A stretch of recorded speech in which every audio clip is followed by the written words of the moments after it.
এই মুহূর্তে সবথেকে গুরুত্বপূর্ণ খবর।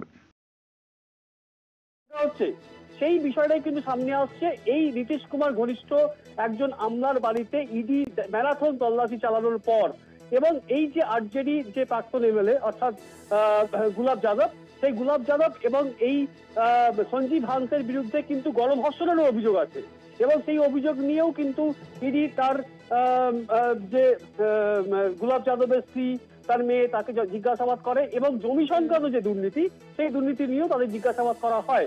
অর্থাৎ এই গুলাব যাদব এবং সঞ্জীব হান্সের বাড়ি এবং অফিসের লাগাতার তল্লাশি, ম্যারাথন তল্লাশি, কোথাও একটা কিন্তু এটা স্পষ্ট হওয়া হচ্ছে যে তাহলে যে নীতিশ কুমারকে একটু চাপে রাখা, খুব বেশি কিছু চাইবে না, তুমি থাকো, তুমি সরকারে থাকো, কিন্তু তোমার সঙ্গে নীতিশ কুমারের সঙ্গে যে গাঁটছড়া সেটা থাকবে, অটুট থাকবে, কিন্তু তুমি যদি বিরাট কিছু চাও বা বিরাট কিছু দাবি করে বসো, এবং যখন এই বিল পাস হবে বা বিভিন্ন ক্ষেত্রে যখন শরিকের যে একটা সম্মতি লাগবে, সেই জায়গায় দাঁড়িয়ে কোথাও একটা চাপ তৈরি করে রাখা, যাতে নীতিশ কুমার কোনোভাবে যেন পাল্টা চাপ তৈরি করতে পারে বিজেপির ওপরে।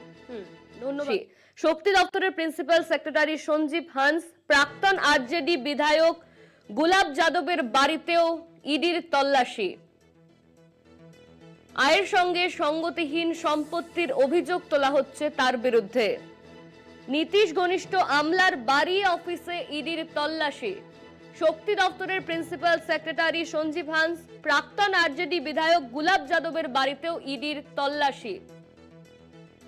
এই নিয়ে আমরা বিস্তারিত জানবো। আমাদের সঙ্গে রয়েছেন আমাদের অ্যাসাইনমেন্ট হেড দিব্যেন্দু ঘোষ। দিব্যেন্দু, আয়ের সঙ্গে সঙ্গতিহীন সম্পত্তির অভিযোগ তোলা হচ্ছে আর তার বাড়ি এবং অফিসে ইডি তল্লাশি চালাচ্ছে, এই নিয়ে কি আপডেট রয়েছে তোমার কাছে? গুরুত্বপূর্ণ বিষয় সেটা হলো যে এই যে সঞ্জীব হান্স, যে আইএএস অফিসার এবং শক্তি যে পাওয়ার ডিপার্টমেন্ট, সেই পাওয়ার ডিপার্টমেন্টের প্রিন্সিপাল সেক্রেটারি, তার বাড়ি এবং অফিসে মানে ম্যারাথন তল্লাশি চালিয়েছে ইডি, এবং আয়ের সঙ্গে সঙ্গতিবিহীন যে সম্পত্তি এবং একাধিক জমি সংক্রান্ত বিষয়ে দুর্নীতির অভিযোগ রয়েছে, এবং সেই সূত্রেই কিন্তু ইডি তল্লাশি চালায়, এবং সেখান থেকে বহু পেন ড্রাইভ, হার্ড ডিস্ক এবং আরো নানা রকম ডকুমেন্টস, বিভিন্ন জমির ডকুমেন্টস, এই সমস্ত পাওয়া যায়। এবং এই লিঙ্কটা করে যে প্রাক্তন আরজেডি বিধায়ক গুলাব যাদব, এই গুলাব যাদব এবং সঞ্জীব হাল ঘনিষ্ঠ বন্ধু, এবং তারা দুজনে মিলেই কিন্তু এই দুর্নীতিরা করেছেন বলে অভিযোগ, তার সূত্র ধরেই ইডি তল্লাশি চালায়।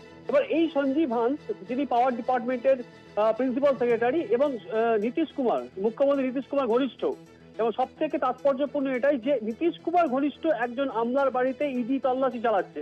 অর্থাৎ যে নীতিশ কুমার, যে জেডিইউ এই কেন্দ্রীয় সরকারে বিজেপির সঙ্গে রয়েছে, যে তৃতীয় যে মোদী মন্ত্রিসভা, মোদীর যে প্রধানমন্ত্রী হওয়ার পরে মোদীর যে মন্ত্রিসভা, কেন্দ্রের সেই শরিক, অন্যতম শরিক জেডিইউ, সেই জেডিইউ এর নীতিশ কুমারের ঘনিষ্ঠের বাড়িতে ইডি তল্লাশি চালাচ্ছে। তার মানে কোথাও কি তাহলে এই বিজেপি বা এনডিএর সঙ্গে এই যে শরিক জেডিইউ, তার গাঁটছড়া কি আলগা হচ্ছে?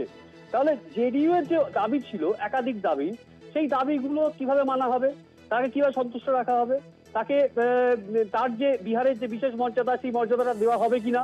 তাহলে কোথাও একটা নীতিশ কুমারকে কি একটু চাপে রাখা, যে তুমি বেশি কিছু চেয়েও না,